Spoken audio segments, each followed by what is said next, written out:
Hey guys, good evening. Hope you're doing well.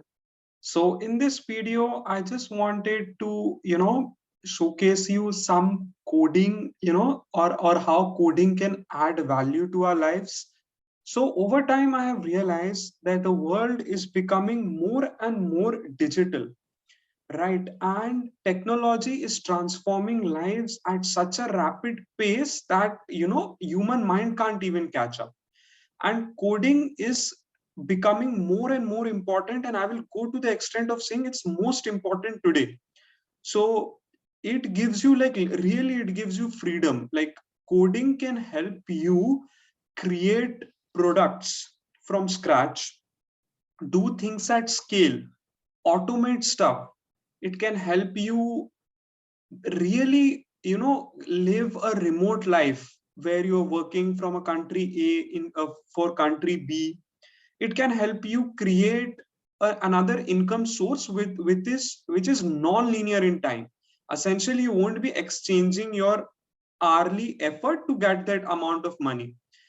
Code is something that can be reused and re-leveraged multiple times. So I guess because of all these facts, coding is like a must-have skill in my eyes, in this era today. So yeah, over time, I have also learned coding, and this is just me, trying to share with you, like, how I learned analytics. So I guess one of the best ways I could think of learning coding is just practicing. So going onto a website, right? So I got a chance to interview in analytic roles with some top tech companies like Facebook, Microsoft, and things like that. So for those, I prepared, uh, for those coding questions. So yeah, so just wanted to share this with you. So today I wanted to walk you through how, we as a beginner can learn and increase our coding knowledge, and which is fun, which is something that I enjoy doing a lot in my free time. So there's this, I guess there are multiple websites. So let us start, I guess, with Lead Code. It's a very useful website, and let us practice some SQL questions, so that, it's the SQL is the easiest, right? It's the beginner's coding language. It's like English only. And so yeah, let's go ahead.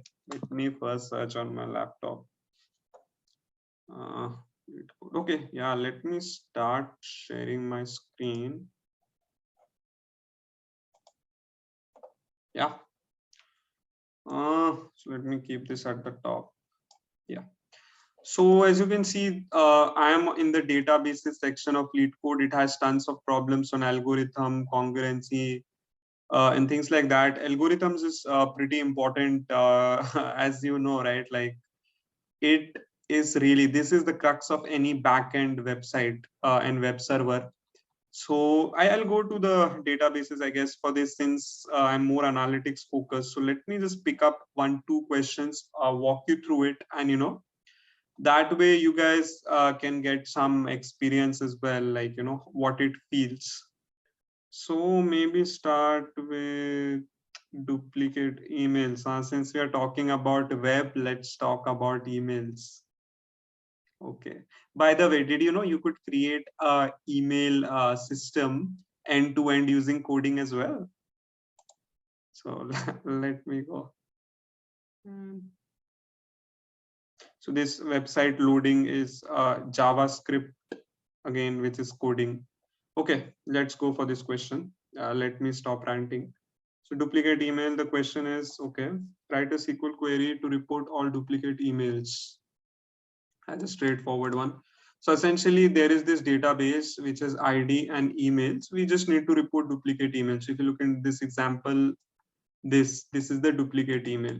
So basically any email which is repeated twice, right? So if this email is repeated twice, it is duplicate, essentially. See this. So here explanation, it no, it shouldn't be this. We have written it wrong. It should no, they are written right. Sorry. A dot B is, yeah, I was just not seeing, not C dot it. A dot B. Okay, this repeated two times since it's the duplicate email. So similarly, in our fictitious database, we have to find the duplicate email. The one thing I just want us to be cognizant about is these data types, right? These are integers and these are varchar functions. So because whatever functions we will use depend on the data type. So essentially, yeah, this is a straightforward one. In the any SQL language, I think I use all of these. Let me use MySQL only. So select first, let me select an email, and so this will give me what is that email ID and how many occurrences are there of that email ID from the person table. So this will give me how many, like what is basically the distinct records of email and how many occurrences are there. So something like email A 2 records, email B 1 record, like that. And and anyone which is greater than 1, right, is a duplicate. So essentially what I need to do is this thing, right? This should be, if I'm looking at duplicates, it should be greater than 1. So let me call this count maybe as num. Okay. So this will give me this thing.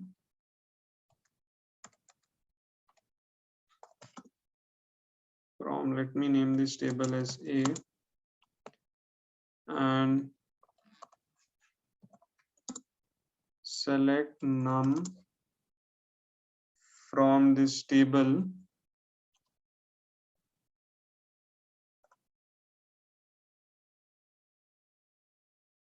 basically. So where num is greater than 1, so this will essentially give me so basically what you can do is, I guess, one easier way to go about it. So first of all, let me just give you the partial output. I think this way it will be a little bit easier. So run code, so it will give you email and the counts, right? Next, man, this is because it's not a wrong answer because of the fact that, you know, we didn't get the what is required, right? They just want this. So that's the reason.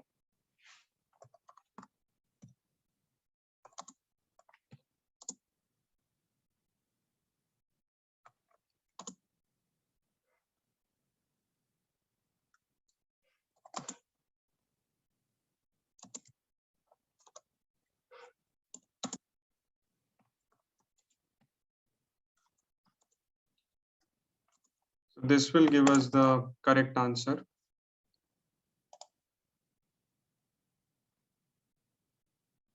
See, because as you can see, right, we just got the emails counts and the basically email counts and just records which are greater than 1. So it shows the duplicates, right?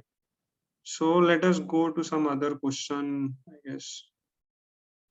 Let's go. Other interesting question we can come up with, just so you guys can get a flavor of coding. I enjoy coding a lot, as you know. So let me go for this one. I think I have done this in the past. So it's a good question, I guess.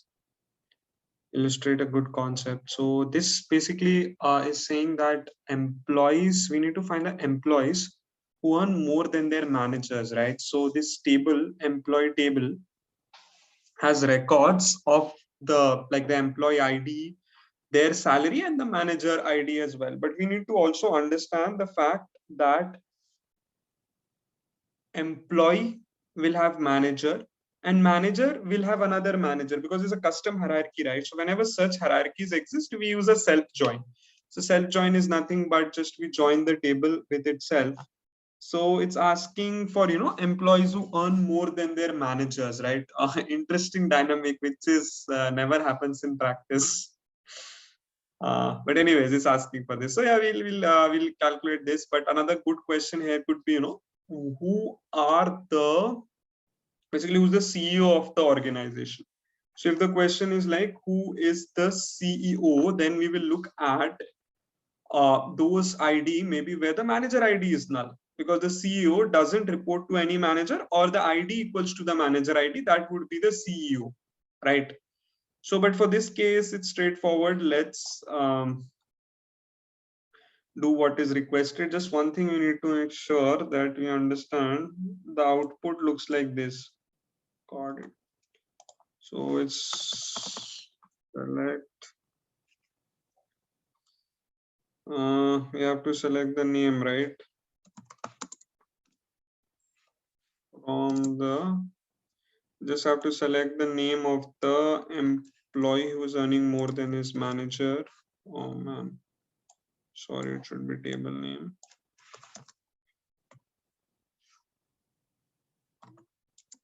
A.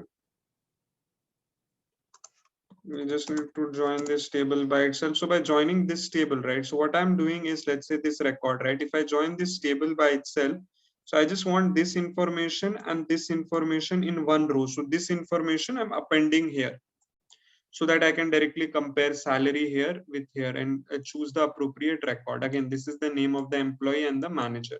So A is the employee, B is the manager. So when I join this manager ID with this employee, that should work. So inner join, again, the table with itself, be on. Now A dot manager ID equals to B dot ID. And again, we have to look where, again, the employee salary, again, this is the employee name, right? The employee salary is greater than the manager's salary, which is B. Again, B table is the manager table, right? Manager salary, and we have to call it as you can see, right? As this has to be, output has to be called as employee. So just make sure that you take care of these, because these online judges, they are very typical. Like they want the exact output, otherwise they give error. Very funny thing is the name of the table employee and the output column name employee is the same. Yeah, it's not a good practice, but anyways, let's, for the sake of solving this problem, let's do it. So you see, here we have solved this problem. So this is another one. Let me go to another problem. Again, this is all, lead code problems. You can solve multiple of them. Like, then there are algorithm, data structures, and algo problems and things like that that you can do, which is again quite fun. Again, I don't have access to half of them because I don't have a premium account. Anyway, moving on, one other thing I wanted to show you, like the power of coding is this, right? So during my Hopkins days, we used to get homeworks. So I was a part of a class which called financial computing. In this class, we used to, simulate models, like mathematical models using coding. So this is, I guess, one of the assignments that we had to do. Is what I had to do is I had to create a model to simulate crude oil prices in the future, to better understand, right, like what is going to happen, if it's a good strategy to invest now, or when is a good strategy, things like that. So basically the crude oil process or things like that they followed like a stochastic differential equation. So at the end of the day, what the problem involved was simulating a stochastic differential equation. So another beauty of coding is this, right? So you see this equation, right? If we go on solving it, it's not possible to solve it by hand because of the numeric. See, this is a stochastic equation, right? Means the answer is probabilistic. It's not a definite integral or a definite differentiation or something that it's straightforward. No, because these function, right, x of t is a what you can call a random process. It's basically a random variable that varies with time. That's a random process.